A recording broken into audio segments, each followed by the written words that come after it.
The helicopter blades cut through the thick Oregon mist as Rachel Martinez pressed her face against the small window, watching the endless expanse of ancient forest stretch below. Her hands trembled despite her attempts to steady them, the fresh bandages around her wrists hidden beneath the sleeves of her oversized jacket. Before we jump back in, tell us where you're tuning in from, and if this story touches you, make sure you're subscribed because tomorrow I've saved something extra special for you.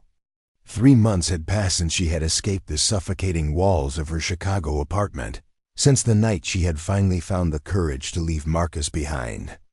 Now, as the remote logging camp of Timber Falls came into view through the fog, she wondered if she was simply trading one prison for another.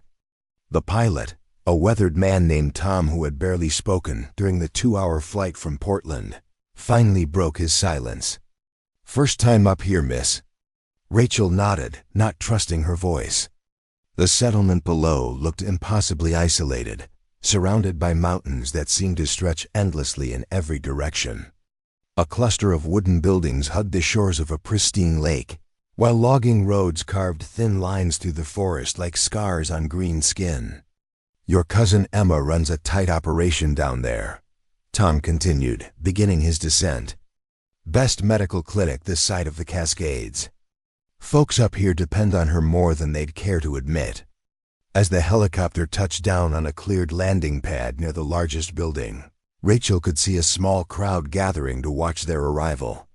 Her cousin Emma emerged from what appeared to be a medical facility, her red hair catching the afternoon light as she hurried forward with a warm smile that Rachel remembered from childhood summers. "Rachel!" Emma called over the dying rotor noise, pulling her into a fierce embrace that spoke of genuine relief. "I'm so glad you made it safely." The hug lasted longer than necessary, and Rachel found herself fighting back tears. It had been months since anyone had touched her with simple affection rather than possession or control. Emma pulled back to study her face, taking in the carefully concealed bruises and the hollow look that had taken residence in Rachel's green eyes. "Come on," Emma said gently, linking their arms. "Let's get you settled. We can talk properly once you've had a chance to rest." As they walked toward the clinic, Rachel became aware of the curious stares from the gathered townspeople. Men in flannel shirts and work boots watched her with the frank assessment of people unused to strangers.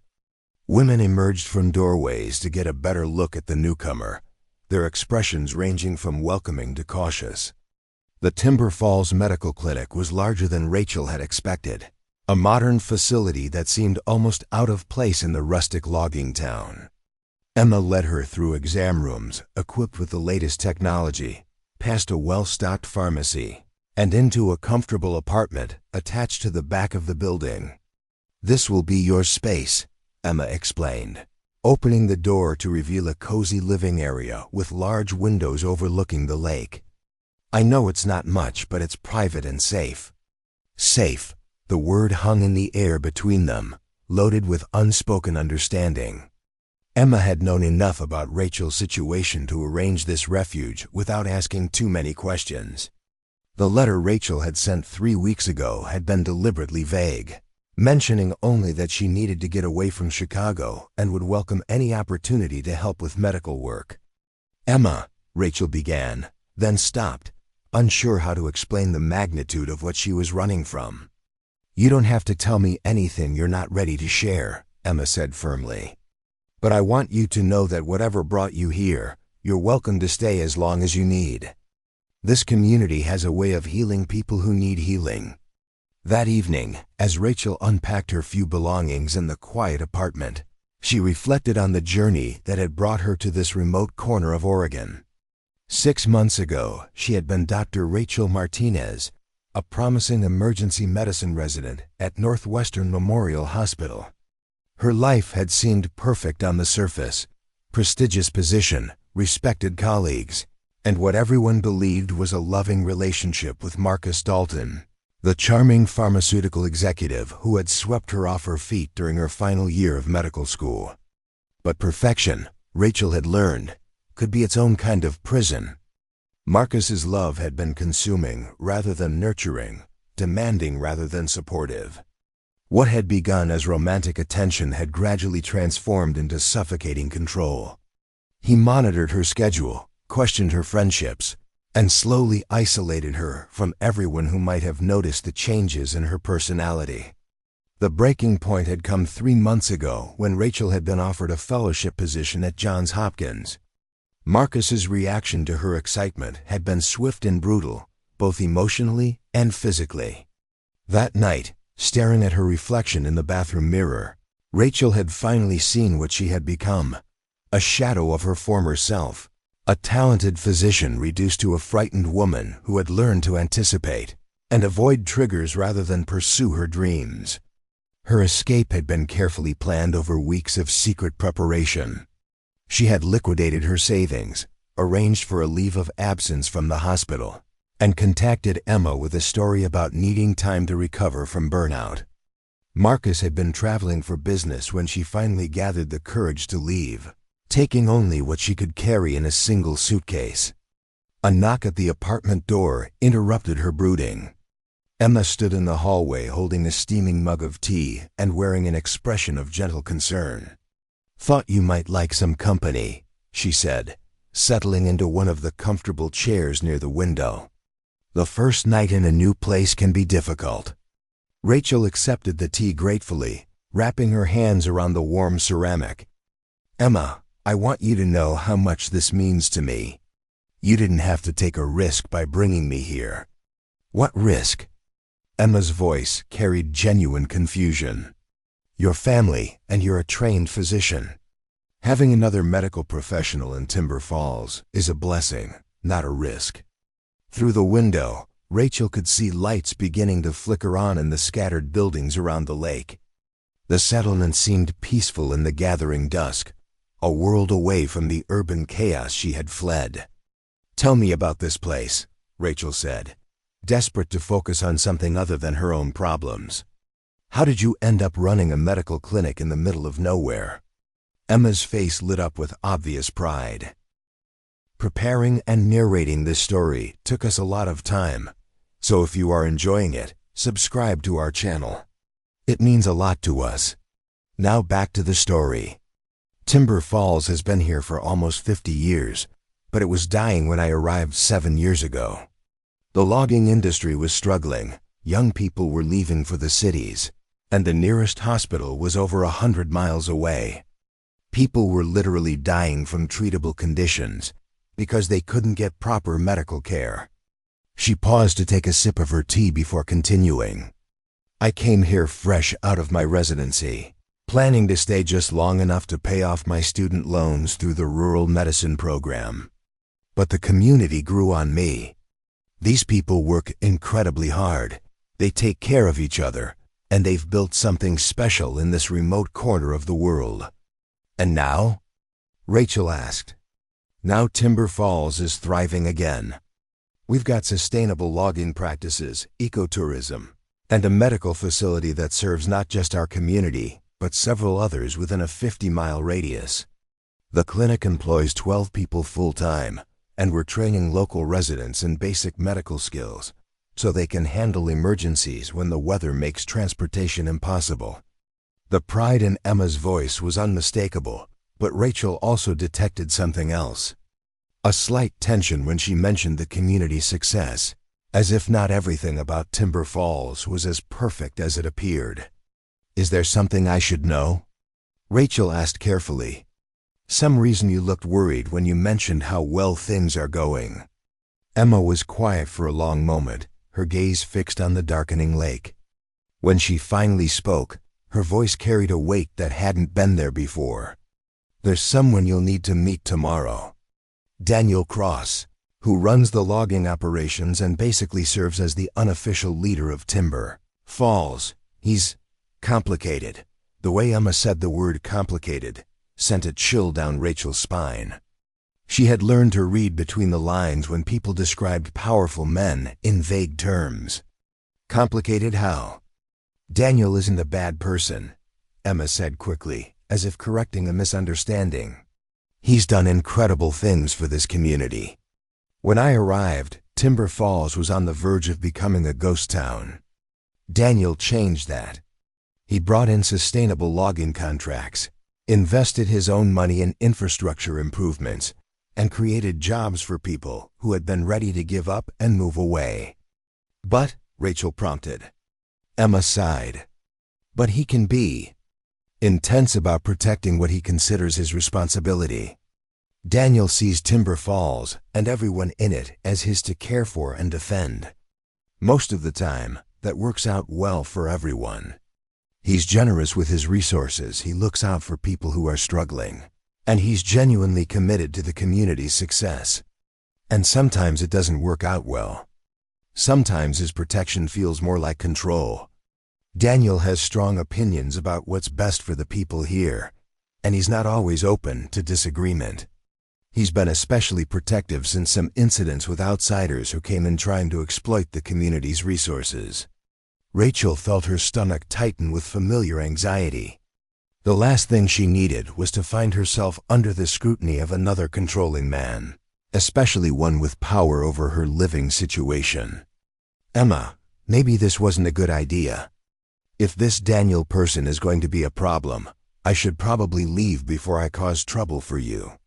No, Emma said firmly, reaching over to squeeze Rachel's hand. You're not going anywhere. Daniel can be challenging, but he's also fair. Once he understands that you're here to help the community, he'll be supportive. Just be prepared for some intense questions about your background and intentions.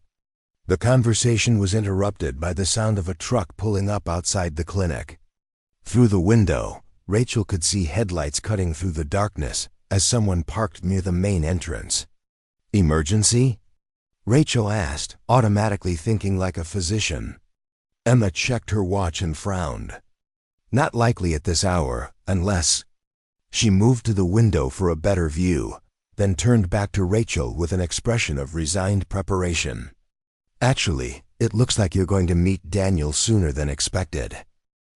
Rachel's heart began beating faster as she heard the sound of heavy boots on the clinic's front steps, followed by a firm knock that suggested someone accustomed to immediate attention. Dr. Thompson? A deep voice called from the main entrance. I saw the helicopter arrive this afternoon. I'd like to meet your guest. Emma shot Rachel an apologetic look. That's Daniel. He probably wants to welcome you to the community, but he also likes to know who's staying in Timber Falls and why. As Emma went to answer the door, Rachel found herself struggling with the familiar cocktail of anxiety and determination that had defined the past 3 months. She had come to Timber Falls seeking safety and healing, but it seemed she would have to prove herself worthy of both. The man who entered the apartment behind Emma was not what Rachel had expected. Daniel Cross stood well over 6 feet tall, with the kind of broad shoulders and calloused hands that spoke of years spent in physical labor. His dark hair was slightly messed from the wind, and his brown eyes carried an intelligence that seemed to take in every detail of his surroundings. He was perhaps 35 years old, handsome in a rugged way that suggested he spent more time outdoors than in boardrooms. But it was his presence that struck Rachel most forcefully. Daniel Cross moved with the confident authority of someone who was accustomed to being in charge, to having his opinions respected and his decisions followed. When his gaze settled on Rachel, she felt as if she was being assessed by someone who made quick judgments and rarely changed his mind. Ms. Martinez, he said, extending a work-roughened hand. I'm Daniel Cross. Welcome to Timber Falls. His handshake was firm without being aggressive, but Rachel noticed that he held eye contact longer than necessary, as if trying to read something in her expression. Thank you, she managed, surprised by how steady her voice sounded. Emma has told me wonderful things about the community you've built here. Emma's too generous with her praise, Daniel replied, but his tone suggested he wasn't entirely displeased by the compliment. She's the one who's really transformed this place. Before she arrived, we were losing people every month. Now families are moving back, and we're attracting new residents who want to be part of something meaningful. He settled into one of the chairs as if he belonged there, his casual assumption of welcome both impressive and slightly unsettling. Rachel found herself studying his face, trying to determine whether his confidence came from benevolent leadership or something more problematic. Emma mentioned you're a physician, Daniel continued. Emergency medicine, if I understand correctly. That's right. I was doing my residency in Chicago before I decided to take some time away from the city. Daniel's eyebrows rose slightly. Decided to take time away? That's an interesting way to put it. Most medical residents don't have the luxury of taking breaks from their training. The question behind his words was clear, and Rachel felt the familiar tightness in her chest that came whenever someone probed too deeply into her circumstances. I needed a change of pace, she said carefully. The hospital environment can be extremely demanding, and I thought some time in a different setting might give me perspective on my career goals. It wasn't entirely a lie, but it wasn't the whole truth either. Daniel's expression suggested he recognized the evasion, but he didn't press the point immediately. Well, we're fortunate to have your expertise available, he said. Medical emergencies don't take breaks just because we're isolated, and having another qualified physician in the community will give everyone peace of mind. Emma had been listening to the exchange with obvious tension, and she chose that moment to intervene. Daniel, I'm sure Rachel is tired from her journey. Perhaps we could continue this conversation tomorrow when she's had a chance to settle in properly. Of course, Daniel agreed, but his attention remained focused on Rachel. I hope you'll find Timber Falls welcoming. We take care of our own here, and we protect what matters to us. There was something in the way he said, protect, that sent a chill down Rachel's spine. She had learned to recognize the subtle threats that powerful men embedded in seemingly innocent statements. After Daniel left, Emma returned to the apartment looking troubled.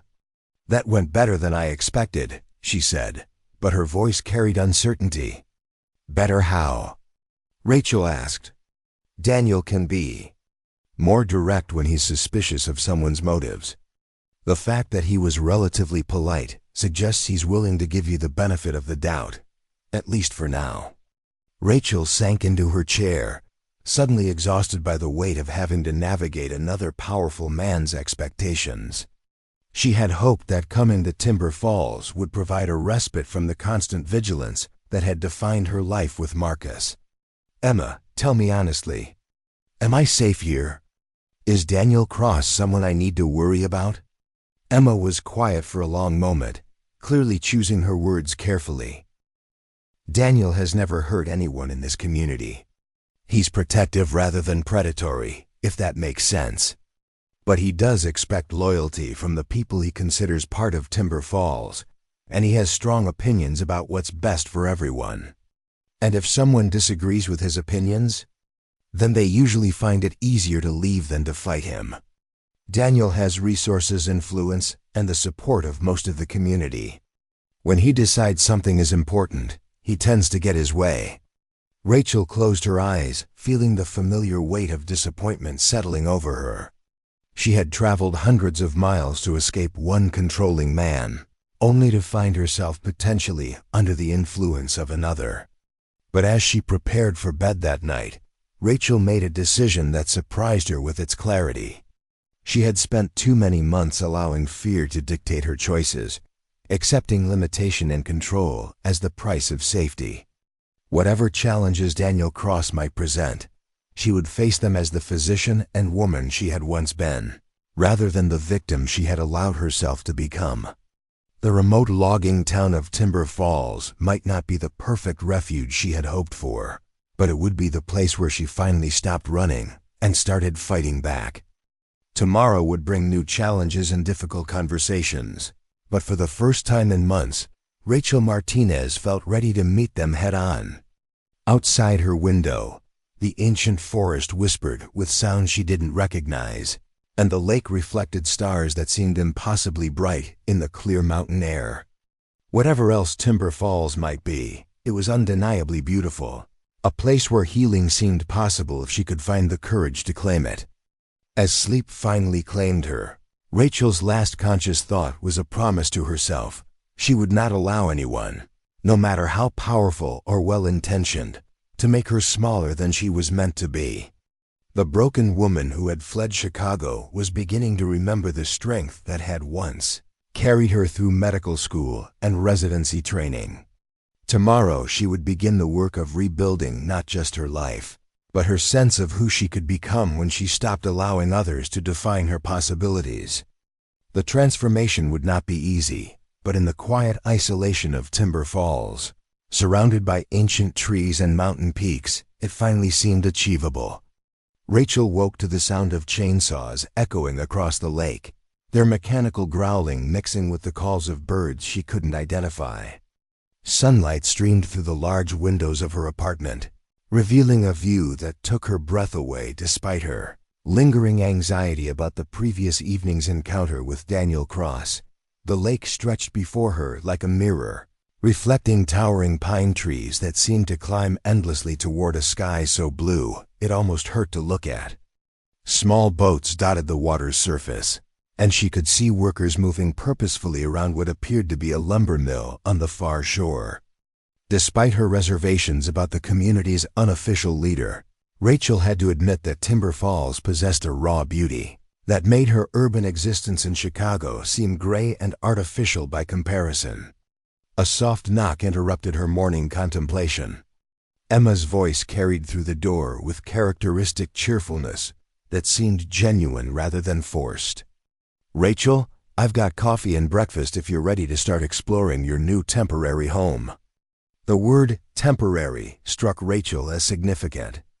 Emma was being careful not to assume permanence, which suggested she understood more about Rachel's circumstances than she had revealed the night before. Emma entered carrying a tray loaded with fresh coffee, scrambled eggs, and what appeared to be homemade bread. Her red hair was pulled back in a practical ponytail, and she wore scrubs that suggested she had already been working for several hours. "Early morning at the clinic?" Rachel asked, accepting the coffee gratefully. Mrs. Patterson's grandson took a tumble from his bike and needed stitches. "Nothing serious, but it reminded me why having another physician here is such a blessing." Emma settled into the chair across from Rachel, her expression growing more serious. "How are you feeling about everything? Last night with Daniel, the move, all of it?" Rachel considered the question carefully. In Chicago, she had learned to give the answers people wanted to hear rather than expressing her true feelings.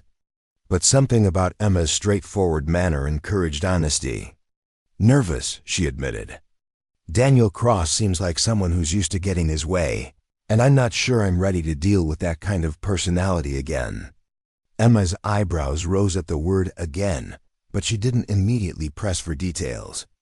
Instead, she leaned forward with the focused attention of someone who understood the weight behind careful word choices. "Rachel, can I ask what you're running from? You don't have to tell me everything, but if Daniel is going to be a problem for you, I need to understand why." The question hung in the air between them, loaded with implications that went far beyond simple curiosity. Rachel found herself studying Emma's face, looking for signs of judgment or the kind of eager fascination that some people showed when confronted with other people's tragedies. What she saw instead was professional concern mixed with genuine care. Emma had the expression of someone who had dealt with difficult situations before and understood the courage required to escape them. "I was involved with someone in Chicago," Rachel began slowly. "Someone who became increasingly controlling over the time we were together. Marcus started as charming and attentive, but gradually he began making decisions about my life without consulting me. Where I went, who I saw, how I spent my time, what career opportunities I could pursue." Emma nodded without surprise, as if she had suspected something along these lines. "And when you tried to establish boundaries?" "He convinced me that his behavior was motivated by love and concern for my safety. When that stopped working, he became more direct about enforcement." Rachel pushed up her sleeves slightly, revealing the fading marks around her wrists that she had been hiding since her arrival. Emma's intake of breath was sharp and angry. "Did you report him to the police?" "Marcus is connected, wealthy, and respected in Chicago medical circles." He's also careful about leaving evidence. Rachel's voice grew bitter with remembered frustration. The few times I tried to reach out for help, people suggested that perhaps I was misunderstanding his intentions or being overly sensitive about normal relationship dynamics. The familiar shame washed over Rachel as she spoke, the same self-doubt that had kept her trapped for months. Even now, hundreds of miles away from Marcus's influence, she found herself questioning whether she had overreacted to situations that others might have handled differently. "You did the right thing by leaving," Emma said firmly. "And you're safe here, at least from him. But I understand why Daniel's personality might be triggering for you. Tell me honestly, Emma, is Daniel Cross someone I need to be afraid of?" Emma was quiet for a long moment, clearly weighing her words carefully. When she spoke, her voice carried the measured tone of someone trying to be both truthful and fair. "Daniel has never physically hurt anyone in this community, at least not that I'm aware of. But he does have very strong opinions about what's best for Timber Falls and the people who live here. He's invested enormous amounts of his own money and energy into making this place successful, and he takes personal responsibility for everyone's welfare." "That sounds admirable in theory," Rachel said. "But what does it look like in practice?" "It means Daniel expects to be consulted about major decisions that affect the community. When families want to move away, when businesses want to change their operations, when outsiders want to invest in local projects. He sees himself as the protector and decision-maker for Timber Falls." Rachel felt her stomach tighten with familiar dread. "And if people disagree with his decisions? Then they usually find it easier to accommodate his preferences than to fight him. Daniel controls the logging contracts that employ most of the men in town. He owns the land that several businesses lease. He provides funding for community projects that people depend on." Emma's voice grew troubled. "He's never threatened anyone directly, but the implications of his displeasure are clear enough." The picture Emma painted was disturbingly familiar to Rachel. Marcus had used similar tactics, creating economic and social dependencies that made resistance seem impossible. The difference was scale rather than method. Has anyone ever successfully stood up to him? A few people have tried over the years. Most ended up leaving Timber Falls rather than continuing the conflict. Daniel doesn't lose gracefully, and he has a long memory for people who oppose him. Rachel absorbed this information while finishing her breakfast, trying to reconcile Emma's warnings with her own determination not to allow another man to control her life. The irony wasn't lost on her that she had fled one controlling situation only to potentially find herself in another. "Emma, I need you to understand something. I came here hoping to rebuild my life and rediscover who I am when I'm not constantly adapting to someone else's expectations. If Daniel Cross is going to be a problem, I'd rather know now so I can make informed decisions about my future." Emma's expression grew thoughtful. "What if I told you that Daniel's control isn't necessarily malicious? That he genuinely believes his leadership is what's best for everyone? Then I'd say that makes him more dangerous, not less. The most effective controllers are the ones who convince themselves and others that their behavior is motivated by care rather than power." The conversation was interrupted by voices outside the clinic.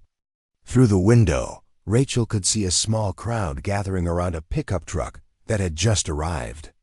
A man was helping a woman out of the passenger seat, supporting her weight as she limped toward the clinic entrance. "Looks like we have a patient," Emma said, immediately shifting into professional mode.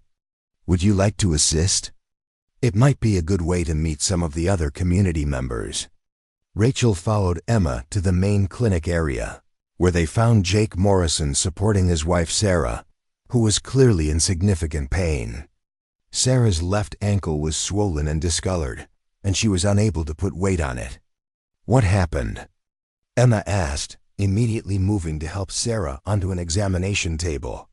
"Slipped on some loose rocks while we were checking the fence lines on the north pasture," Jake explained, his weathered face creased with worry. "Heard something pop when she went down, and the swelling started immediately. Rachel found herself automatically falling into the familiar rhythm of medical assessment. She introduced herself to Jake and Sarah while Emma gathered supplies, then began a careful examination of the injured ankle. "Sarah, I'm going to touch around the injury site to check for specific areas of tenderness," Rachel explained, her professional confidence returning as she focused on the patient rather than her own anxieties. "Let me know if any particular spot causes sharp pain." The examination revealed what Rachel suspected was a significant ankle sprain rather than a fracture, but the mechanism of injury and severity of symptoms warranted X-rays to rule out bone damage. "The good news is that I don't feel any obvious signs of fracture," Rachel told the worried couple. "But we'll need to get some images to be certain before we discuss treatment options." As Emma prepared the X-ray equipment, Rachel found herself engaging in the kind of easy conversation with patients that had always been one of her strengths as a physician. Jake and Sarah Morrison had been in Timber Falls for 15 years, raising 3 children and running a small ranch that supplied beef to several restaurants in nearby towns. "Dr. Martinez seems to know what she's doing," Sarah observed to Emma as Rachel reviewed the X-ray images on the computer screen. "Where did you find her?" "Rachel is my cousin," Emma explained. "She's taking some time away from her residency program to help us out here." "Time away?" Jake's voice carried the subtle suspicion that seemed common among Timber Falls residents when discussing outsiders. "That's unusual for a doctor in training, isn't it?" Rachel felt the familiar tightness in her chest that came whenever someone probed into her background. She had prepared explanations for exactly this kind of question, but delivering them convincingly while maintaining her professional demeanor required careful balance. "I needed a change of pace from the urban hospital environment," she said, keeping her voice steady while focusing on the X-ray images. "Sometimes a different perspective on medical practice can be valuable for professional development." The explanation seemed to satisfy Jake, but Rachel noticed the way he exchanged glances with his wife. Even in this remote community, people were curious about the motivations that brought newcomers to their isolated corner of the world. "Well, the X-rays confirm what the physical examination suggested," Rachel announced. Turning back to Sarah, "No fractures, but you have a significant grade 2 ankle sprain that's going to require several weeks of careful treatment." She spent the next 20 minutes explaining treatment protocols, demonstrating proper crutch usage, and discussing timeline expectations for recovery. The familiar routine of patient education felt therapeutic in ways she hadn't expected, reminding her of the physician she had been before Marcus's influence had begun undermining her confidence. As Jake helped Sarah back to their truck, both patients expressed genuine gratitude for the care they had received. Their warmth and appreciation stirred something in Rachel that had been dormant for months, the satisfaction of using her skills to help people who genuinely needed and valued her expertise. "You're good at this," Emma observed as they cleaned up the examination room.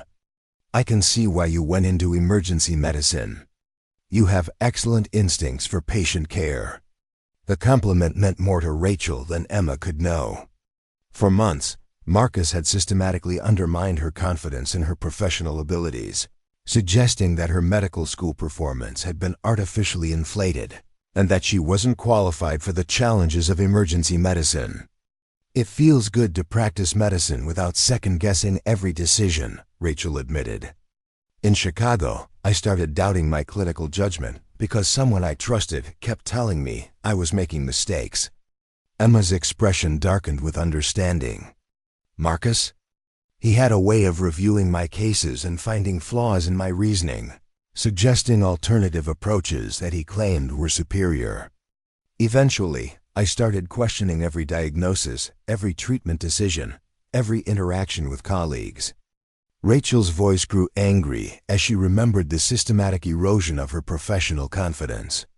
"He convinced me that I was lucky to have him pointing out my errors before they became serious problems." "That's psychological abuse," Emma said bluntly. He was deliberately undermining your expertise to make you dependent on his validation. The direct statement hit Rachel like a physical blow, not because it was wrong, but because it was so clearly right. She had been avoiding that terminology, telling herself that Marcus's behavior was controlling and manipulative, but stopping short of calling it abuse. "I know," she whispered. "I think I've known for months, but saying it out loud makes it feel more real." Their conversation was interrupted by the arrival of another visitor. Through the clinic's front windows, Rachel could see Daniel Cross approaching the building, with the purposeful stride of someone who had important business to conduct. "He's probably here to check on the Morrisons," Emma said, but her voice carried uncertainty. "Daniel makes it a point to follow up when community members have medical emergencies." Daniel entered the clinic with the same commanding presence Rachel remembered from the previous evening. He was dressed in work clothes that suggested he had come directly from the logging operation, but his attention was immediately focused on the two women. "Emma, I heard Sarah Morrison was injured. Is she going to be all right?" "Ankle sprain, but she'll recover fully with proper treatment," Emma replied. "Dr. Martinez provided excellent care, and we've sent Sarah home with detailed instructions for rehabilitation." Daniel's gaze shifted to Rachel, and she felt the same uncomfortable sensation of being assessed by someone who made quick judgments about people's character and competence. "Dr. Martinez," he said with a slight nod. "I'm glad you were available to help.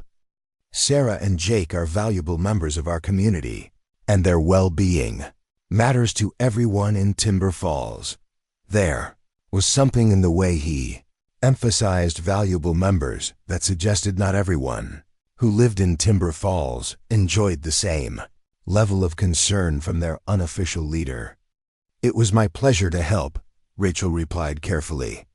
"Sarah was an excellent patient, and her injury should heal without complications."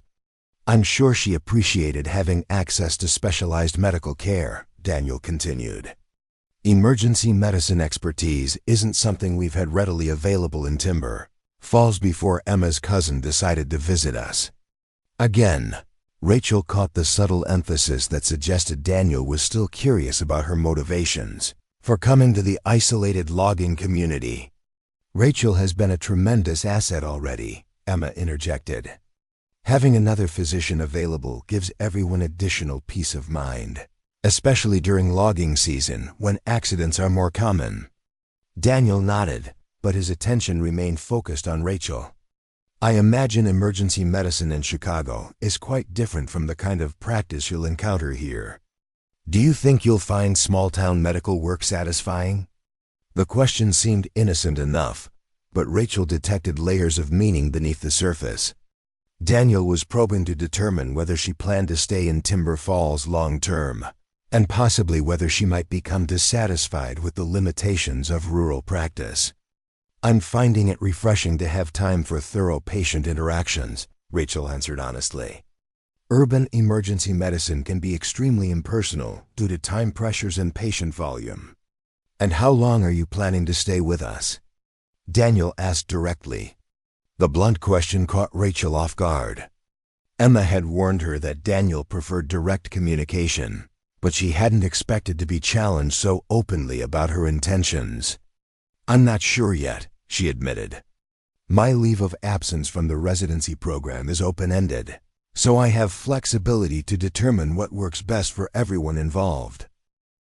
Daniel's expression suggested he wasn't entirely satisfied with her vague response, but before he could pursue the matter further, his radio crackled with static and urgent voices. "Daniel, we need you at the mill immediately," came a voice through the device. "Accident with the new cutting equipment. Pete's hurt pretty bad." The transformation in Daniel's demeanor was immediate and complete. The calculating assessment of Rachel disappeared, replaced by focused concern and decisive action. "On my way," he responded into the radio before turning to Emma and Rachel. "How quickly can you get to the mill? Pete's one of our most experienced operators, and if he's seriously injured, we're going to need all available medical resources." Emma was already moving toward the emergency medical supplies. "We can be there in 5 minutes. Rachel, are you ready for your first Timber Falls emergency?" The adrenaline rush was familiar and welcome. Rachel felt her anxieties about Daniel's controlling personality fade into the background as her medical training took over.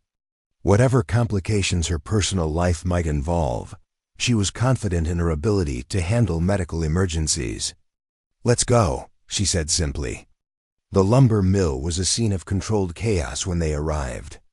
Workers had cleared a space around the injured man, and someone had applied pressure to what appeared to be a significant laceration on his upper arm. Daniel was already there, coordinating the response with the calm efficiency of someone who had dealt with industrial accidents before. Pete Harrison was conscious but pale, clearly in shock from blood loss and pain. The injury was severe but not immediately life-threatening, assuming they could control the bleeding and prevent infection. "Pete, I'm Dr. Martinez," Rachel announced as she knelt beside the injured man. "I need to examine your arm to determine the best treatment approach." The laceration was deep and would require surgical repair, but the mill's first aid response had been excellent.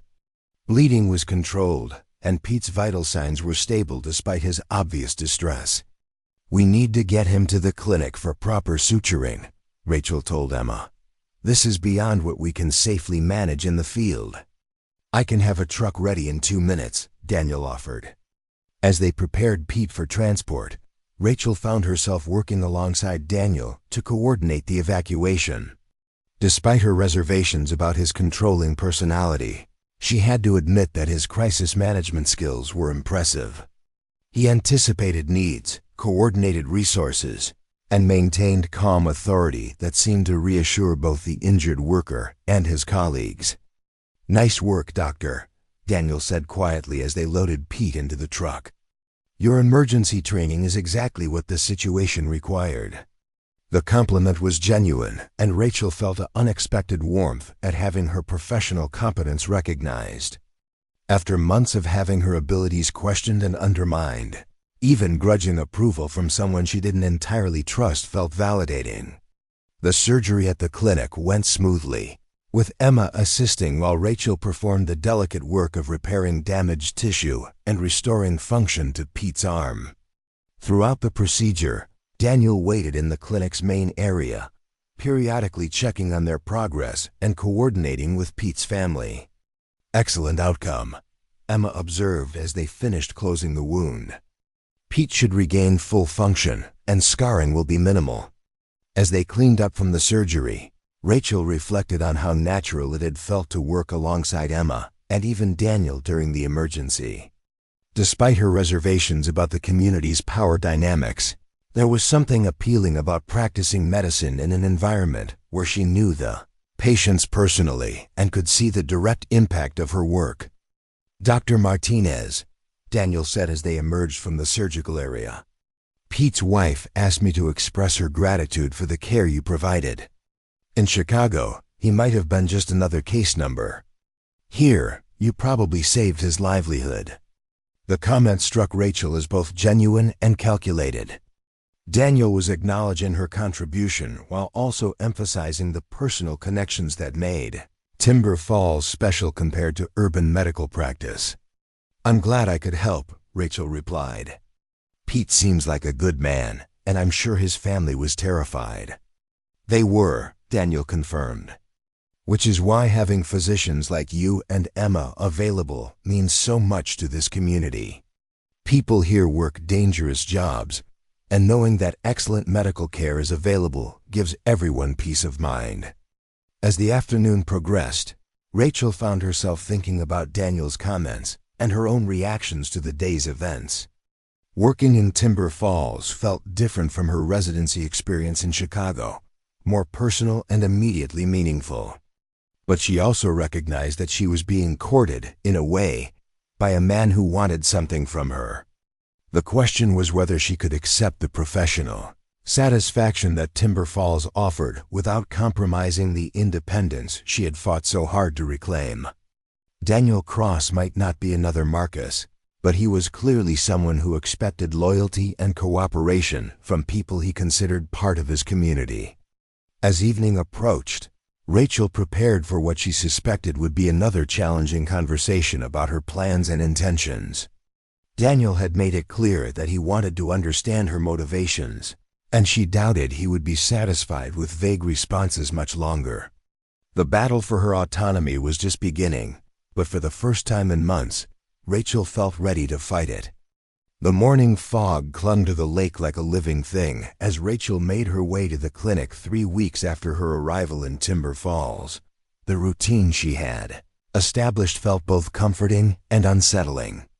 Comforting because her days had structure and purpose that reminded her of the physician she had been before, Marcus. Unsettling because she could feel Daniel Cross's presence in her life, growing stronger with each passing day. It started with small gestures that seemed thoughtful rather than controlling. Fresh flowers appeared on the clinic's reception desk with notes thanking her for her care of various patients. Her apartment's heating system was mysteriously repaired overnight when she mentioned to Emma that it had been running inconsistently. When she expressed interest in hiking the mountain trails, detailed maps appeared at her door along with recommendations for the safest routes. Each gesture was signed with Daniel's initials, and each carried the implicit message that he was paying attention to her needs and preferences. Rachel recognized the pattern from her relationship with Marcus, though Daniel's approach was more subtle and seemingly benevolent. "He's courting you," Emma observed one morning as they reviewed patient files together. Daniel's never shown this level of personal interest in anyone who's come to Timber Falls. Rachel looked up from the medication inventory she was updating, her pen pausing mid-calculation. Courting seems like an old-fashioned word for whatever this is. Maybe, but it's accurate. Daniel is demonstrating that he can provide for you, protect you, and anticipate your needs. In his mind, he's probably showing you what life could be like if you stayed in Timber Falls permanently. The idea sent a familiar chill down Rachel's spine. She had experienced Marcus's version of courtship, the way he had systematically demonstrated his ability to enhance her life while gradually making her dependent on his support. "Emma, I need you to tell me something honestly. Has Daniel ever made anyone disappear who refused his courtship?" Emma's reaction was immediate and alarmed. "Rachel, what kind of question is that? Daniel's not dangerous in that way." "Then in what way is he dangerous?" Emma set down her coffee cup and turned to face Rachel fully, her expression serious. "Daniel doesn't hurt people physically, but he has other ways of making life difficult for those who oppose him. Economic pressure, social isolation, bureaucratic obstacles. He controls enough resources in this community that he doesn't need violence to get his way." The conversation was interrupted by a knock on the clinic's front door. Through the glass, Rachel could see a woman she didn't recognize standing with 2 young children. The woman appeared agitated, shifting nervously from foot to foot while glancing repeatedly over her shoulder as if expecting pursuit. "We're not officially open yet," Emma said, checking her watch. "But she looks upset." Rachel was already moving toward the door. "Medical emergencies don't follow business hours." The woman who entered was perhaps 30 years old, with the kind of prematurely aged appearance that suggested difficult circumstances. Her children, a boy of maybe 8 and a girl who couldn't have been more than 5, clung to her sides with the practiced wariness of kids who had learned not to trust strangers. "Are you the doctor?" the woman asked Rachel, her voice carrying desperation barely held in check. "I heard there was a new doctor in town who might help people like us." "I'm Dr. Martinez. What's your name, and how can I help you?" Lisa Chun. "We drove all night from Spokane because I heard you were different from the other doctors. That you actually listen to people." Rachel felt her professional instincts engage as she noticed the way Lisa favored her left side and the careful way she moved her right arm. Classic signs of someone trying to minimize pain from injuries they didn't want to discuss. "Lisa, why don't you and your children have a seat, and you can tell me what's brought you here?" As Lisa settled into one of the waiting room chairs, Rachel caught Emma's eye and saw her cousin's expression shift to professional concern, mixed with something that looked like recognition. "Lisa, when was the last time you had something to eat?" Emma asked gently. "You and the children look like you've been traveling for a while." The kindness in Emma's voice seemed to crack something in Lisa's carefully maintained composure. Tears began flowing as she struggled to explain their situation. "My husband found out I was planning to leave him. He's been getting worse, more violent, and I finally realized that staying was going to get me or the kids killed." Lisa's voice dropped to a whisper as she glanced at her children, who had found some magazines to look at.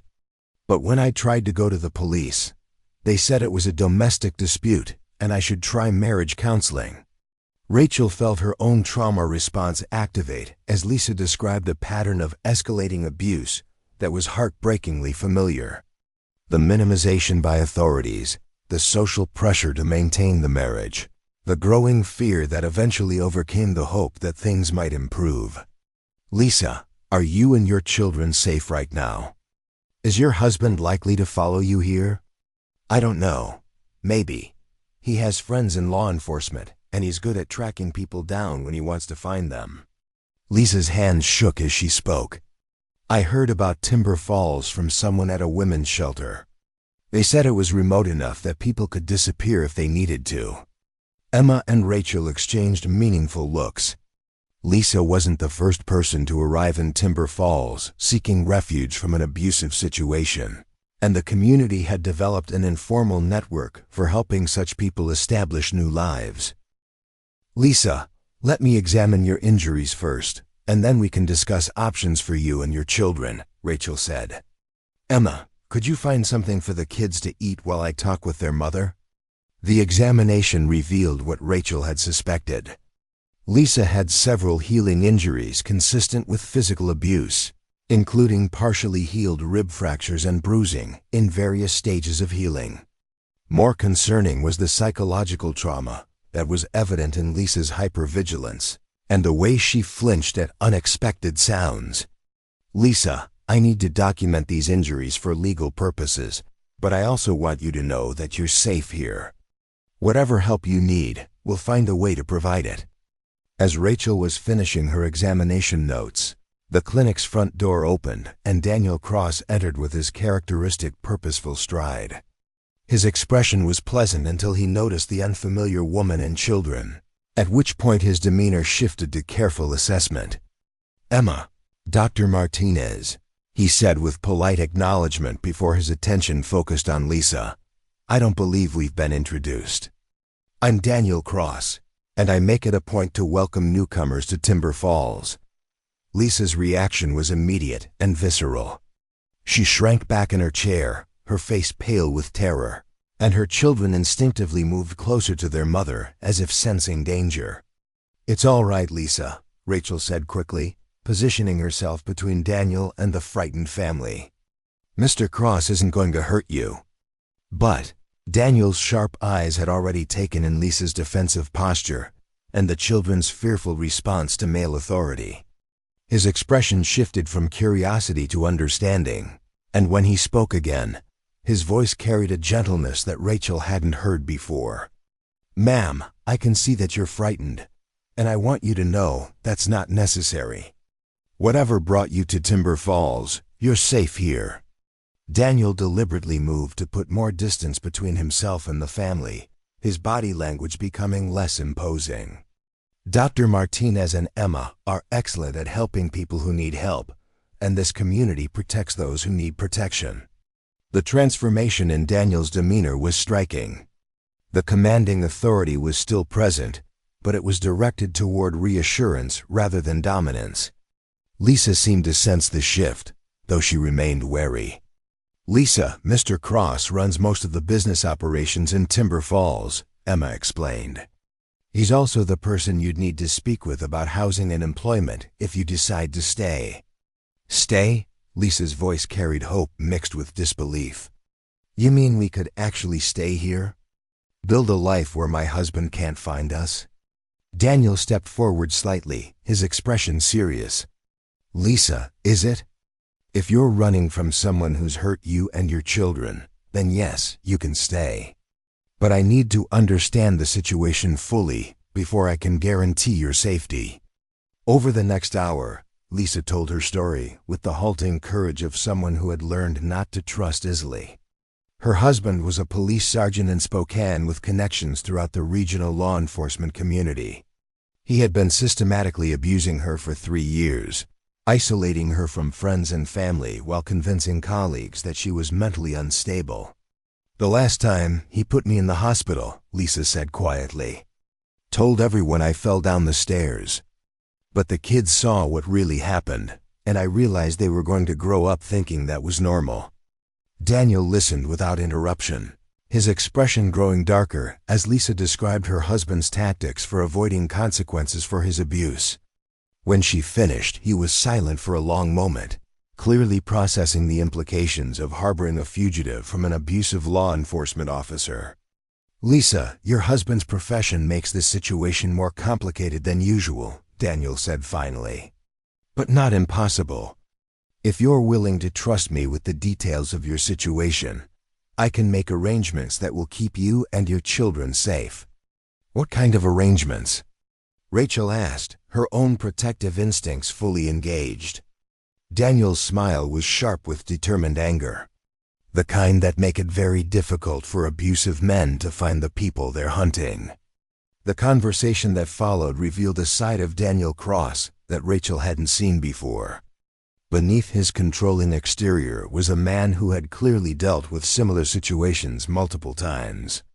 He knew how to create false paper trails, arrange employment under assumed names, and coordinate with sympathetic contacts in law enforcement who could misdirect official searches. We've helped 17 families over the past 5 years, Daniel explained to Lisa. All of them are still safe, and most have been able to rebuild their lives completely. And in exchange for this help? Rachel asked, unable to suppress her suspicion about Daniel's motivations. Daniel's gaze met hers with steady directness. In exchange, people become part of the Timber Falls community. They contribute their skills, they follow our safety protocols, and they don't leave without discussing the potential consequences with me first. The last condition sent a chill through Rachel as she recognized the subtle shift from protection to control. Daniel wasn't offering Lisa freedom. He was offering a different kind of cage, albeit a more benevolent one. And if someone wanted to leave? Rachel pressed. After they were established here and felt safe again. Then we'd have a conversation about whether leaving was truly in their best interest and the best interest of everyone else who's found safety here. Daniel's voice carried a steel undertone. Some decisions affect more than just the person making them. Lisa seemed oblivious to the undercurrents of the conversation, focused only on the possibility of safety for her children. But Rachel recognized the trap being constructed, the way Daniel was positioning himself as both protector and jailer. Over the following weeks, Rachel watched Lisa and her children integrate into Timber Falls community. Daniel arranged housing in a small cabin near the lake, employment at the local school where Lisa's teaching background was desperately needed, and new identities that would make them virtually impossible to trace. The efficiency of the operation was impressive and disturbing. Daniel had clearly developed a sophisticated system for helping abuse victims disappear, but Rachel began to understand that disappearance was permanent in ways that the refugees might not fully comprehend. Has anyone ever successfully left Timber Falls after being helped by Daniel's protection program? Rachel asked Emma one evening as they walked along the lakeshore. Emma was quiet for a long moment, her expression troubled. There was a woman named Jennifer who tried to leave about 2 years ago. She'd been here for 18 months after fleeing an abusive husband, and she decided she wanted to move to California to be closer to her sister. What happened? Daniel tried to convince her that leaving would compromise the safety of other people in the protection program. When she insisted on going anyway, he presented evidence that her ex-husband was still actively searching for her and had connections in California law enforcement. Rachel felt her stomach tighten. Evidence that was real? That's the question, isn't it? Daniel always has documentation to support his claims, but it's impossible to verify independently. Jennifer ended up staying, and now she seems genuinely grateful for Daniel's protection. The pattern was becoming clear to Rachel. Daniel's protection came with invisible chains that were difficult to break once they were in place. He created dependencies that made leaving seem dangerous or impossible, even when his protection might no longer be necessary. Emma, I need to ask you something directly. Am I being set up? Is Daniel planning to make me one of his permanent residents? Emma stopped walking and turned to face Rachel, her expression grave. I think Daniel sees you as different from the other people he's helped. You have skills that are valuable to the community, and you're not running from physical danger in the same way. That doesn't answer my question. Rachel, Daniel is attracted to you. Not just romantically, though I think that's part of it. He's attracted to the idea of having someone with your intelligence and capabilities as a permanent part of his community. You represent the kind of person who could help him build Timber Falls into something even more significant. The admission confirmed Rachel's growing suspicions. She wasn't just a refugee seeking temporary shelter. She was a prize that Daniel intended to claim permanently. That evening, Rachel found a formal dinner invitation slipped under her apartment door. Daniel was requesting her presence at his home for what he called a discussion about your future in Timber Falls and the role you might play in our community's continued growth.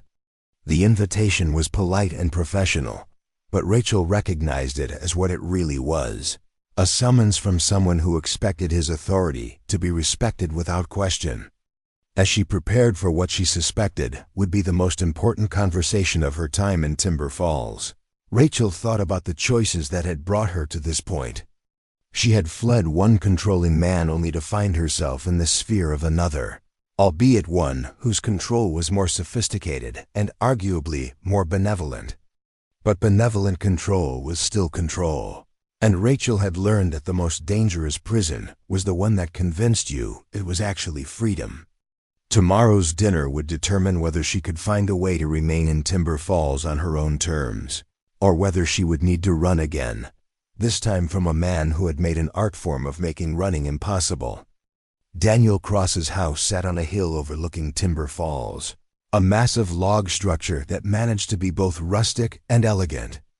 As Rachel approached the front door, she noticed the subtle signs of wealth and power that Daniel typically downplayed in his public persona. The furniture visible through large windows was expensive, the landscaping was professionally maintained, and the security system was more sophisticated than anything else she had seen in the community. Daniel opened the door before she could knock, dressed casually but impeccably in clothes that suggested significant financial resources. His smile was warm and welcoming, but Rachel caught the predatory satisfaction in his eyes as he took in her appearance. Rachel, thank you for coming. I've been looking forward to this conversation. The interior of Daniel's home was impressive in ways that seemed calculated to demonstrate his success and resources.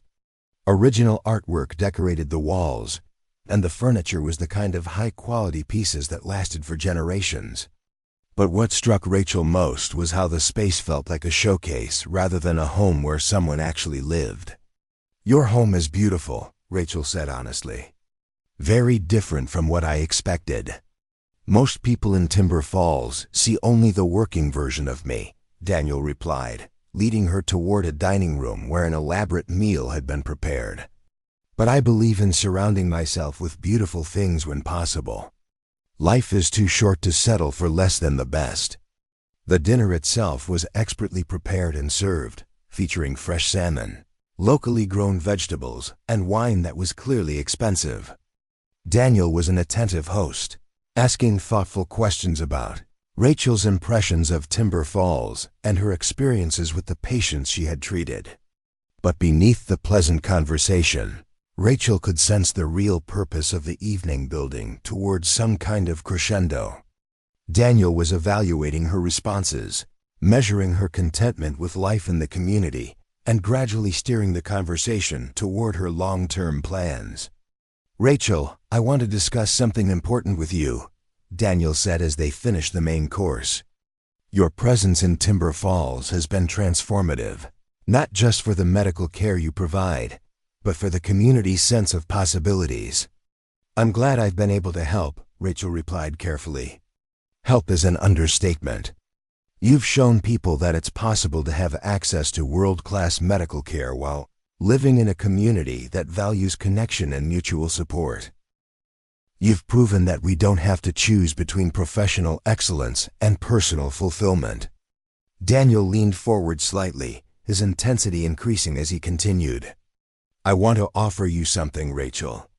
Not just a job or a temporary arrangement, but a true partnership in building something extraordinary here." The word partnership sent warning signals through Rachel's mind, but she maintained her composed exterior. "What kind of partnership?" "I want to fund the construction of a full-service medical facility that would serve not just Timber Falls, but the entire region. Emergency medicine, surgical capabilities, specialist consultations via telemedicine, even medical research opportunities. You would be the chief medical officer with complete authority over all clinical decisions." The offer was genuinely impressive, representing the kind of professional opportunity that most emergency medicine physicians could only dream of. But Rachel recognized the golden handcuffs being offered, the way Daniel was presenting dependency as empowerment. "That's an incredible offer," she said slowly. "But it would represent a significant long-term commitment to remaining in Timber Falls." "Yes, it would," Daniel agreed. "Which brings me to the other aspect of what I'm proposing." He stood and moved to the window overlooking the community, his posture radiating confidence and authority. When he turned back to face Rachel, his expression was serious and determined. "Rachel, I'm in love with you. I've been in love with you since the day you arrived in Timber Falls, and everything I've observed about your character and capabilities has only deepened my feelings." Daniel's voice carried absolute conviction. "I want you to marry me and become my partner in every sense of the word." The proposal hung in the air between them, loaded with implications that went far beyond romantic attachment. Rachel recognized this as the moment she had been unconsciously preparing for since her arrival, the point at which Daniel's subtle courtship transformed into direct demand. "Daniel, I'm flattered by your feelings, but I'm not ready for that kind of relationship. I'm still recovering from a difficult situation, and I need time to figure out who I am when I'm not defined by someone else's expectations." Daniel's expression didn't change, but something shifted in his posture that suggested her response wasn't entirely unexpected. "I understand your hesitation," he said calmly. "Given what you've been through with that man in Chicago, it's natural that you'd be cautious about entering into a new relationship." The casual reference to Marcus sent a shock through Rachel. She had never told Daniel the details of her previous relationship, and Emma had promised not to share personal information without permission. "How do you know about Marcus?" she asked, her voice sharper than she intended. Daniel's smile was patient, as if he had anticipated this question. "Rachel, you arrived in Timber Falls with obvious signs of recent trauma. No forwarding address, and a vague story about taking time away from your residency. Did you really think I wouldn't investigate the background of someone I was considering as a permanent addition to our community?" The revelation hit Rachel like a physical blow. Daniel had been investigating her from the moment she arrived, gathering information about her past, her vulnerabilities, and probably her potential value as both a physician and a romantic partner. "What exactly do you know?" she demanded. "I know that Dr. Marcus Dalton made your life hell for 18 months. I know he systematically undermined your professional confidence, isolated you from your support system, and used both emotional and physical abuse to maintain control over you." Daniel's voice remained calm and matter-of-fact. "I also know that he's still looking for you, and that he has resources that make it dangerous for you to surface anywhere within his sphere of influence." The room seemed to spin as Rachel processed the implications of Daniel's knowledge. He hadn't just been offering her refuge. He had been collecting leverage that could be used to ensure her compliance with his desires. "Are you threatening me?"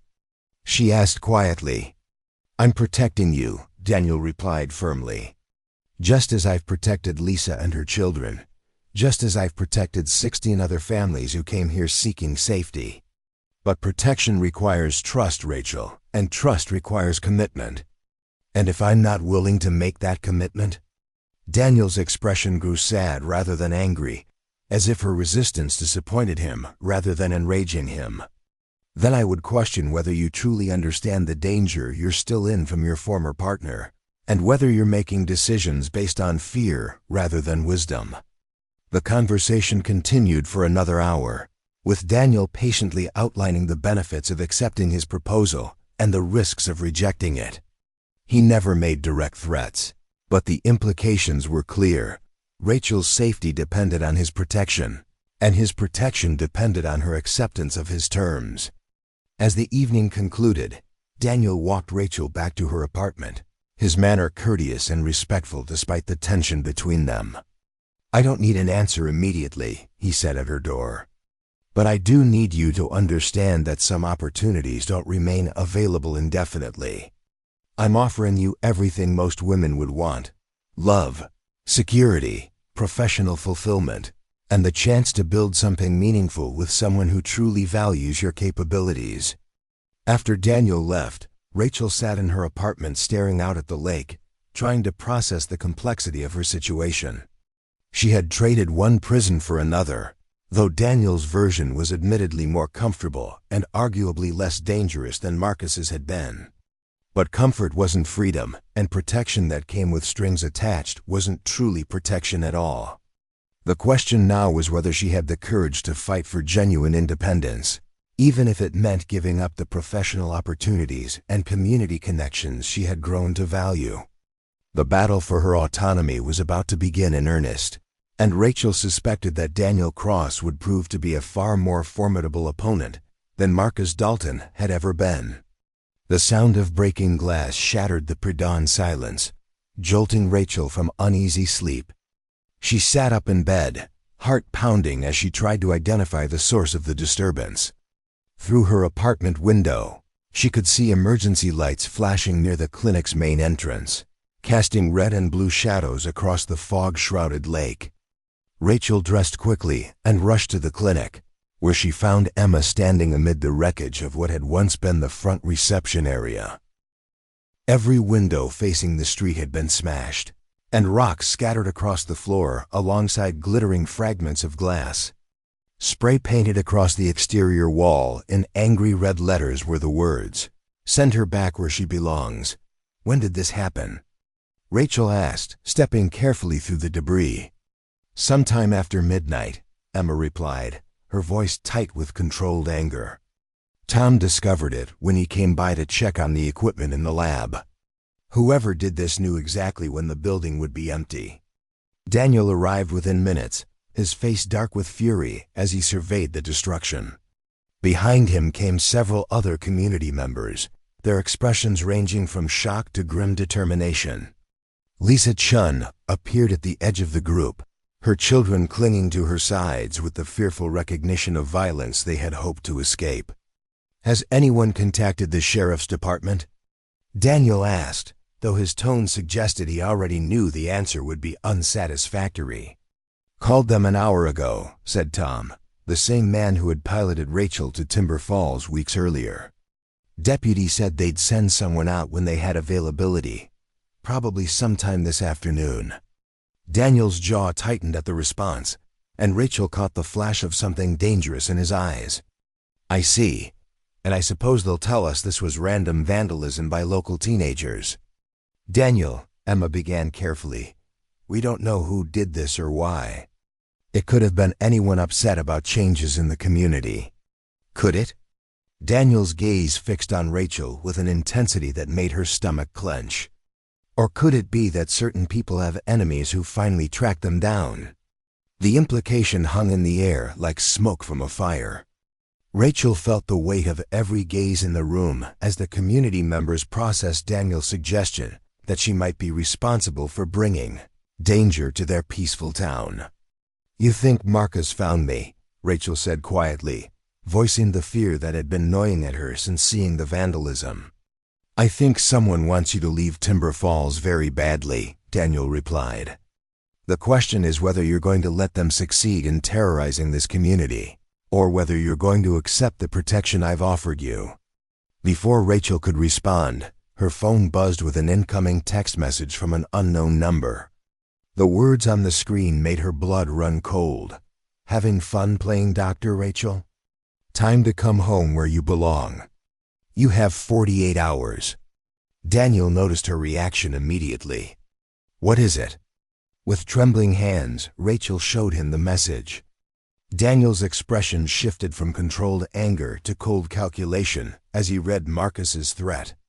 "Everyone out," Daniel commanded, his voice carrying absolute authority. "Emma, take Lisa and the children back to their cabin and stay with them until I give the all clear.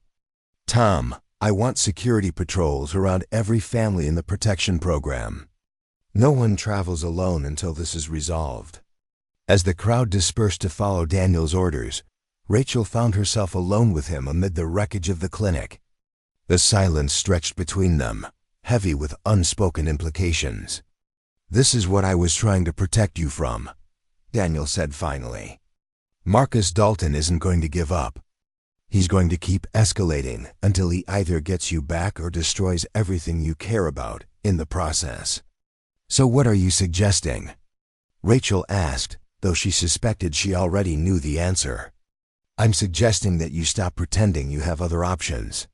Your ex-boyfriend has found you, and he's demonstrated that he's willing to target innocent people to get your attention.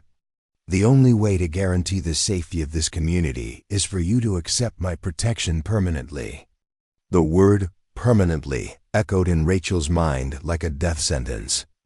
Daniel was using Marcus's threat as leverage to force her acceptance of his marriage proposal, presenting dependency as the only alternative to chaos. "And if I refuse?" Daniel's expression grew sad rather than angry, as if her resistance disappointed him. "Then Marcus will continue escalating. He'll target the clinic, the school where Lisa works, maybe even the children. Eventually, this community will decide that protecting you isn't worth the risk to their own families." The calculation was brutal in its clarity. Daniel was offering her a choice between accepting his control or watching innocent people suffer because of her refusal to comply. It was manipulation disguised as protection, but the threat from Marcus was real enough to make the manipulation effective. Over the following days, the tension in Timber Falls became almost unbearable. Security patrols kept constant watch over the community's vulnerable members, but everyone understood that they were treating symptoms rather than the underlying disease. Rachel could feel the weight of accusatory glances from people who had welcomed her arrival, but now questioned whether her presence was worth the danger it brought. The breaking point came 3 days later when Lisa Chun's daughter disappeared during recess at the local school. 8-year-old Amy vanished from the playground in broad daylight, with no witnesses and no obvious explanation for her absence. Within an hour, every adult in Timber Falls was involved in the search effort, combing the forest and lake shore for any sign of the missing child. Rachel joined the search with desperate urgency, knowing that Amy's disappearance was almost certainly connected to Marcus's threats. The guilt was overwhelming. An innocent child was missing because Rachel had brought danger to a community that had offered her refuge. The search continued through the afternoon and into evening, with teams using flashlights and calling Amy's name as darkness fell over the mountains. Lisa was barely functional with terror, while her son clung to Emma with the stunned recognition that their supposed safety had been shattered. At sunset, Daniel's radio crackled with a message that made everyone freeze. "Daniel, this is Michael at the Eastern Perimeter. We found her. Amy's safe, but you need to get up here immediately." The relief was overwhelming. but it was quickly replaced by dread as the search teams converged on the eastern boundary of Daniel's property. Amy sat wrapped in a blanket, physically unharmed but clearly traumatized by her experience. Beside her lay a cell phone that hadn't been there when the search began. Daniel answered the phone on the first ring, putting it on speaker so everyone could hear the conversation. Very touching, this little community response. Marcus's voice carried clearly across the gathering crowd. Too bad it won't matter in the end. Who is this? Daniel demanded, though his tone suggested he already knew. Someone who's tired of playing games. You have something that belongs to me, and I want it back. Rachel stepped forward, her voice steady despite the terror coursing through her veins. Marcus, let me talk to you. This doesn't involve anyone else. There's my runaway bride. Marcus's tone was mockingly affectionate. Miss me, sweetheart. I've certainly missed you. Chicago isn't the same without your particular brand of stubborn independence. What do you want? Rachel asked. I want you to come home where you belong. Pack your things, say goodbye to your new friends, and meet me at the coordinates I'm about to send you. You have until midnight tomorrow. And if I refuse? Marcus's laugh was cold and calculating. Then your new community is going to discover just how vulnerable they really are. The little girl was just a demonstration, Rachel. Next time, someone might not be found safe and sound. The threat hung in the air like poison as Marcus ended the call. Rachel looked around at the faces surrounding her, seeing fear and accusation in equal measure. These people had welcomed her, protected her, and now they were paying the price for her presence. Well, Daniel said quietly, now we know what we're dealing with. The community meeting that followed was unlike anything Rachel had experienced. 43 adults crowded into the school gymnasium, their faces grim with the recognition that their peaceful existence had been shattered by forces beyond their control. Daniel stood at the front of the room, his presence commanding absolute attention as he addressed the assembled families. We have a choice to make tonight. We can surrender to the threats of a violent man who thinks he can terrorize our community into compliance, or we can stand together and protect one of our own. One of our own? The voice belonged to Jake Morrison, the rancher whose wife Rachel had treated on her first day in Timber Falls with respect. Daniel, Dr. Martinez has been here less than 2 months. Are we really going to risk our children's safety for someone who's brought nothing but trouble? A murmur of agreement rippled through the crowd, and Rachel felt her heart sink as she realized how quickly community support could evaporate when people felt threatened. Jake raises a fair point, said another voice. Maybe the safest thing for everyone is if Dr. Martinez goes back to Chicago and deals with her problems there. So we just hand her over to an abusive man because it's convenient for us? Emma's voice cut through the crowd with sharp indignation. What kind of people does that make us? The kind who put our own families first, Jake replied firmly. I'm sorry for Dr. Martinez's troubles, but I won't risk my wife and children for someone else's domestic problems. Daniel let the debate continue for several minutes, allowing the community's fear and division to build before he called for silence. When he spoke again, his voice carried the authority of someone who had made a decision that would not be questioned. I understand everyone's concerns, he said calmly. But there's something you all need to understand about the situation we're facing. Marcus Dalton isn't going to stop with Rachel. Men like him see any resistance as a challenge to their authority.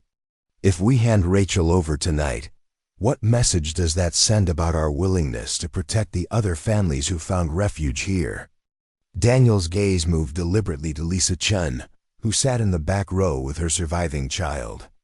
Lisa, do you think your ex-husband will respect our neutrality if we demonstrate that we're willing to sacrifice community members when threatened? Lisa's face went pale as she processed the implications. He'll see it as weakness. Proof that you can be intimidated. Exactly. Tonight's decision is not really about Rachel. It is about whether Timber Falls stands for anything meaningful, or whether we are just another place where the strong prey on the weak. The room fell silent as people struggled with Daniel's new way of thinking about their choice. Rachel could see the internal fight on faces around her as community members weighed their fear against their principles. So what are you suggesting? Asked Sarah Patterson, Jake's wife. Daniel's smile was sharp with determination.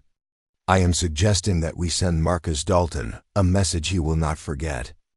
That Timber Falls protects its people, and that threatening our community comes with consequences. What kind of consequences? Emma asked, though her voice suggested she was not sure she wanted to know the answer. The kind that ensure he never threatens anyone here again. Meaning of Daniel's words sent a chill through the room. Rachel realized that the community was being asked to choose between handing her over to Marcus or engaging in what amounted to vigilante justice against him. Daniel, she said quietly, I cannot let you do something illegal to protect me. If Marcus wants me back that badly, maybe I should just go. No. Daniel's voice carried absolute finality. You are not going anywhere, Rachel.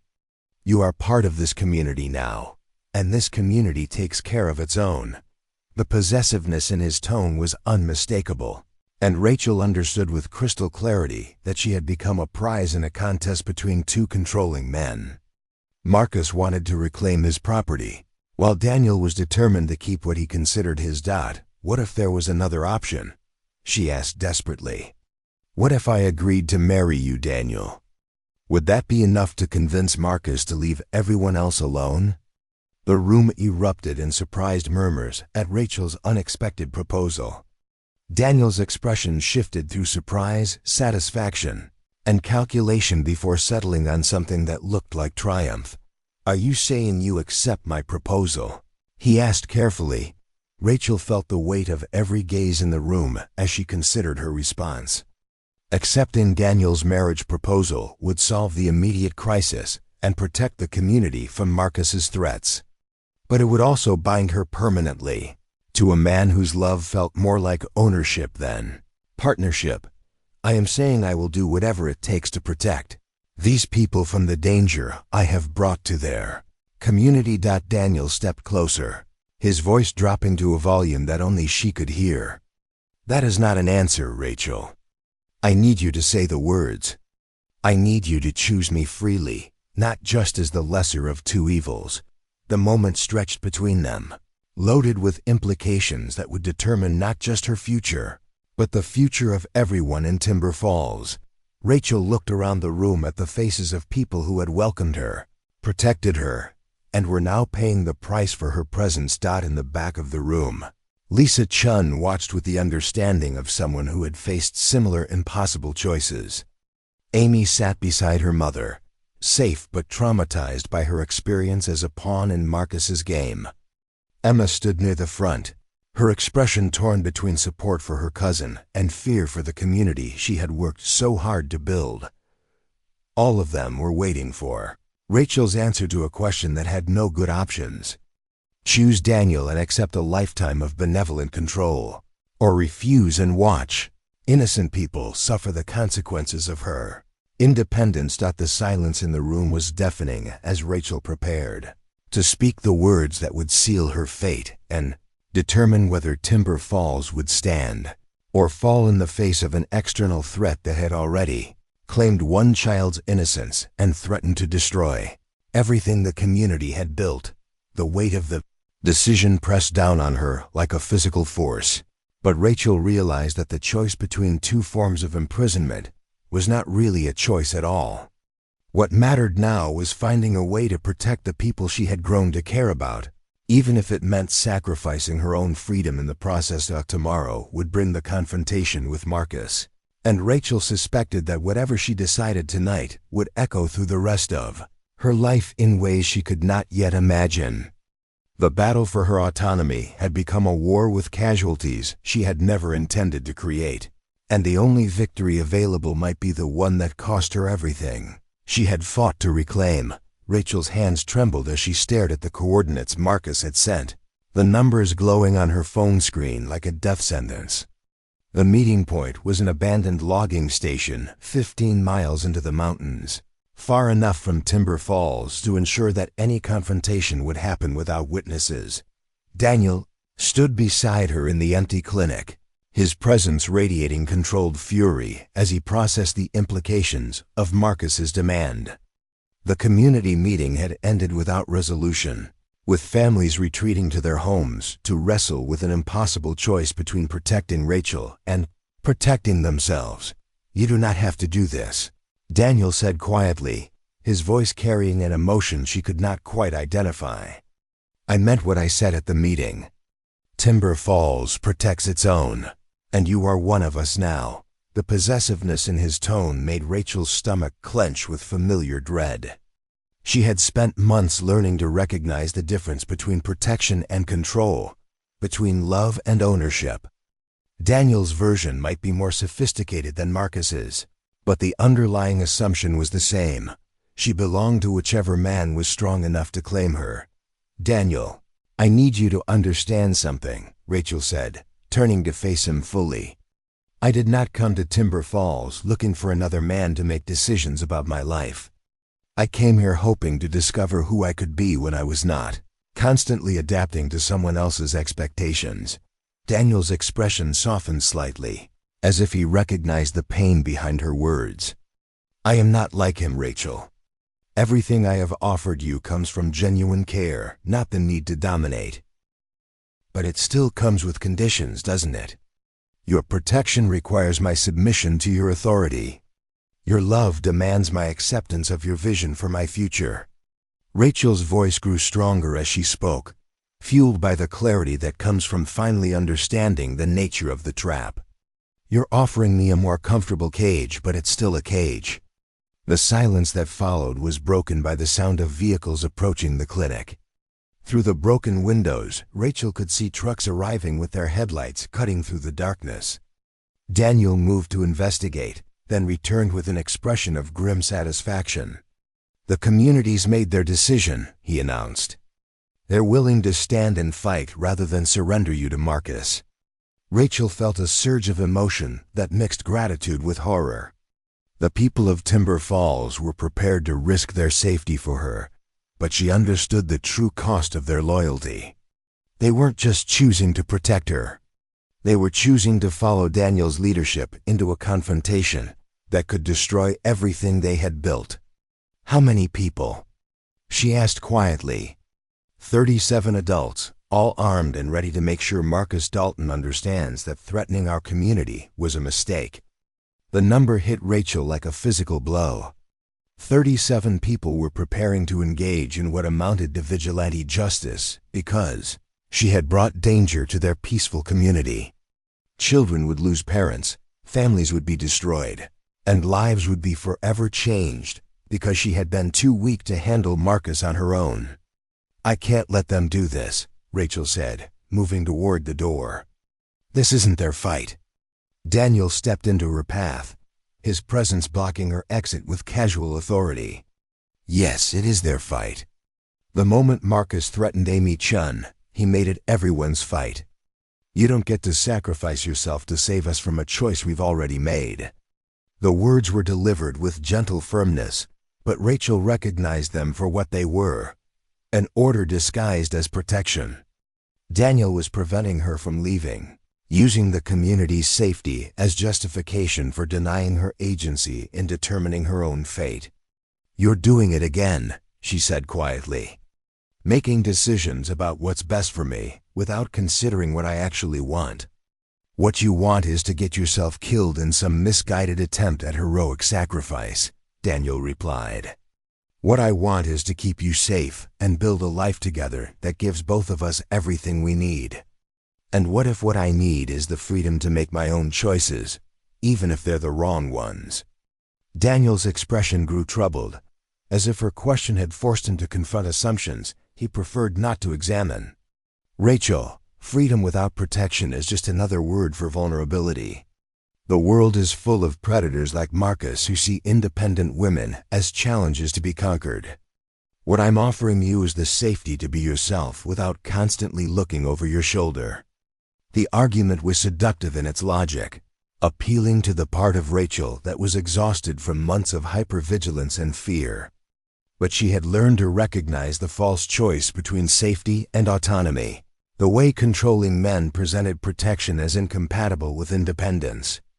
"Daniel, I need you to do something for me," she said, her voice carrying new resolve. "I need you to let me meet Marcus alone." "Absolutely not. Listen to me. Marcus wants me, not the community. If I go to him voluntarily, he'll have no reason to escalate against innocent people. This ends with me, and it should end with me." Daniel's face darkened with anger and something that might have been panic. "You're talking about surrendering to an abusive man who will probably kill you once he gets you isolated. How is that a solution?" "Because it's my choice to make," Rachel replied firmly. "For the first time in over a year, I'm choosing what happens to me instead of having it decided by someone else." The statement hung between them like a challenge, forcing both of them to confront the fundamental issue that had been building since Rachel's arrival in Timber Falls. This wasn't really about Marcus or community safety or even love.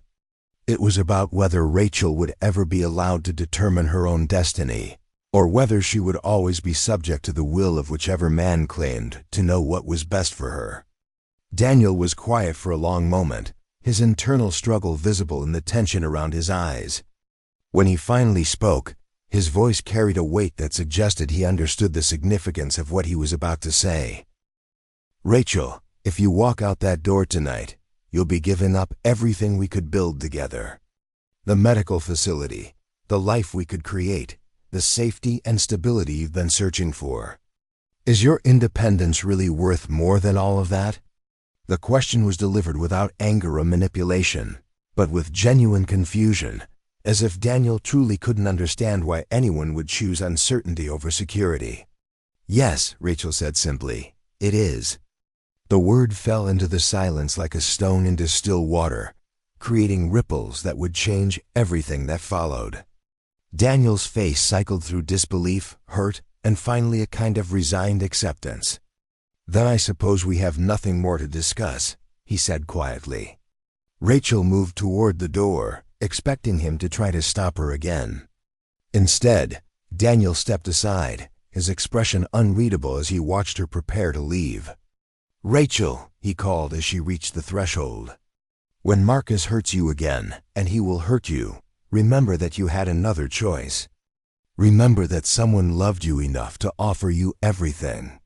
The words followed her into the darkness as she walked toward her car, carrying the weight of accusation and sorrow that would echo in her memory regardless of what happened next.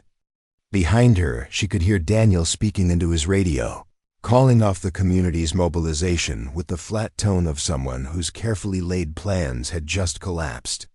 The drive to the abandoned logging station felt like traveling through a landscape of memory and regret. Rachel thought about the physician she had been before Marcus, confident and capable of handling whatever challenges her profession presented. She thought about the broken woman who had fled Chicago, convinced that she was fundamentally flawed and unworthy of genuine love. And she thought about the person she was becoming, someone who had learned to recognize the difference between protection and imprisonment. The logging station appeared in her headlights as a collection of weathered buildings, surrounded by rusted equipment and overgrown clearings. Marcus's car was already there, parked beside what had once been the main office.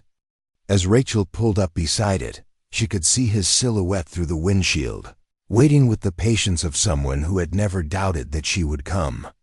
Marcus emerged from his car as she approached, and Rachel was struck by how ordinary he looked. Average height, pleasant features, expensive clothes that spoke of professional success. Nothing in his appearance suggested the capacity for the psychological brutality she had experienced during their relationship. "Hello, sweetheart," he said, his voice carrying the same affectionate tone that had once made her feel cherished. "I've missed you terribly." "What do you want, Marcus?" Rachel asked, maintaining distance between them. "I want my fiancée back," he replied simply. "I want us to go home and continue building the life we planned together. You've had your little adventure, proven your independence, and now it's time to be realistic about what actually works. The casual dismissal of her trauma and growth sparked anger in Rachel's chest, but she kept her voice steady. I'm not going back to Chicago with you. That life is over. Marcus's expression shifted to patient condescension, the look he had always worn when explaining why her perceptions of reality were incorrect. Rachel, you're not thinking clearly. This mountain town fantasy isn't sustainable. You're a trained emergency physician with a promising career ahead of you. You belong in a major medical center, not playing country doctor for a handful of loggers. What I do with my medical career is my decision to make. No, darling, it's not, Marcus said gently. You've proven over and over that you need guidance to make sound choices. Remember how many mistakes you made during your residency, before I started helping you see the patterns in your thinking. The gaslighting was so familiar that Rachel almost fell back into the old pattern of self-doubt and defensive explanation. But months of distance had given her perspective on Marcus's tactics, the way he had systematically undermined her confidence while positioning himself as her salvation. I remember you convincing me that I was incompetent when I was actually performing at the top of my residency class, she said calmly. I remember you isolating me from colleagues and friends who might have helped me recognize what you were doing. Marcus's pleasant expression flickered momentarily before reasserting itself. I see that your new friends have been filling your head with feminist nonsense about abuse and control. But you and I both know the truth about our relationship. I loved you enough to help you become the best version of yourself. By hitting me when I disagreed with you. By providing structure when you became overwhelmed by choices you weren't equipped to handle, Marcus corrected smoothly. You always were too emotional for your own good, sweetheart. That's why you need someone with better judgment to help guide your decisions. The conversation continued for another 20 minutes, with Marcus patiently explaining why Rachel's perceptions were wrong, and her desire for independence was misguided. His tactics were sophisticated and insidious, designed to make her question her own memory and judgment. But something had changed in Rachel during her time in Timber Falls. The woman who stood in that abandoned logging station was no longer the broken person who had fled Chicago. She had rediscovered her professional competence, experienced genuine community support, and most importantly, learned to trust her own instincts about what was healthy and what was harmful. Marcus, she said finally, I'm not coming back with you. Not tonight, not ever. Whatever we had is finished, and you need to accept that. The transformation in Marcus's demeanor was immediate and chilling. The patient condescension disappeared, replaced by cold fury that reminded Rachel why she had been so afraid of him. You ungrateful little fool, he snarled. Do you have any idea what I've invested in you? The career opportunities I've arranged, the social connections I've provided, the reputation I've protected when your emotional instability made you a liability? I never asked for any of that. You didn't have to ask. That's what love means, Rachel. Making sacrifices for someone who's too selfish to appreciate them. Marcus stepped closer, his voice dropping to the intimate tone that had once made her feel special. But I'm willing to forgive your ingratitude. Come home with me tonight, and we can put this whole episode behind us. And if I refuse? Marcus's smile was sharp with malicious satisfaction. Then you'll discover just how thoroughly I can destroy the life you think you're building here. Daniel Cross has some interesting financial irregularities in his business dealings that might interest federal investigators. Your cousin Emma has been practicing medicine with certain licensing violations that could end her career. And little Amy Chun's kidnapping could be traced back to you if the right evidence appeared in the right places. The threats were delivered with casual certainty, as if Marcus had already prepared detailed plans for destroying everyone Rachel cared about. The realization hit her like a physical blow. He had never intended to let her choose freely. The illusion of choice was just another form of manipulation. You're going to frame innocent people to force my compliance, she said quietly. I'm going to protect my interests using whatever methods prove necessary, Marcus corrected. You brought this on them, Rachel. Their safety depends entirely on your willingness to be reasonable. The ultimatum hung in the air between them, crystal clear in its implications. Choose Marcus and watch her new community suffer the consequences of manufactured evidence and false accusations. Refuse him and accept responsibility for the destruction of innocent lives. Rachel stood in the darkness of the abandoned logging station, feeling the weight of an impossible decision that would determine not just her future, but the future of everyone she had grown to care about.